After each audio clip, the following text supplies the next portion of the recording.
Matul il-lejl bejn il-ħamis u l-ġimgħa, Infrastructure Malta poġġiet f'posta l-ewwel struttura tal-azzar li tagħmel parti mill-proġett tal-mixi l-ġdid fit-triq għal Domoro l-Marsa.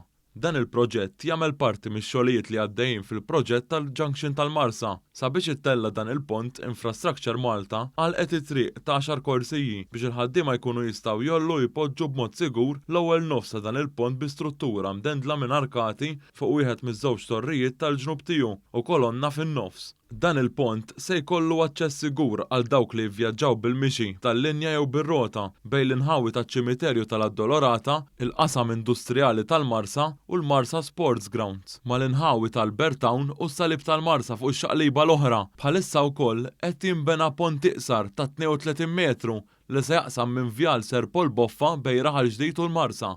Infrastructure Malta dalwaqt ukoll se tiftaħ 3 strutturi ta' flyovers oħrajn tal-proġett tal-Marsa Junction.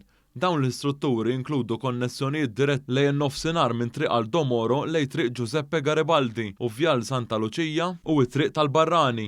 It-tlet strutturi tal-flyovers li tlestaw is-sena l-oħra u li bħalissa jintużaw bil-kontra fl-istess direzzjoni bħal tlieta l-ġodda se jkunu qed jingħalqu għal ftit ġimgħat għall-aħħar xogħlijiet qabel jerġgħu jinfetħu fid-direzzjoni lejn Tramuntana. Fil-ġimgħat li ġejjin se tkun qed tinfetaħ ukoll is-seba' struttura li tlestit f'Settembru li għadda. Din il-flyover taqqat il-karreġġata tat-Tramuntana tat-tela tal-Addolorata u l-inħawi fejn se ssir il-faċilità ta' Park and Ride u triq il-gvern lokali fid-direzzjoni lejn Ħall-Qormi u ħdej iċ-ċimiterju tat-Torok.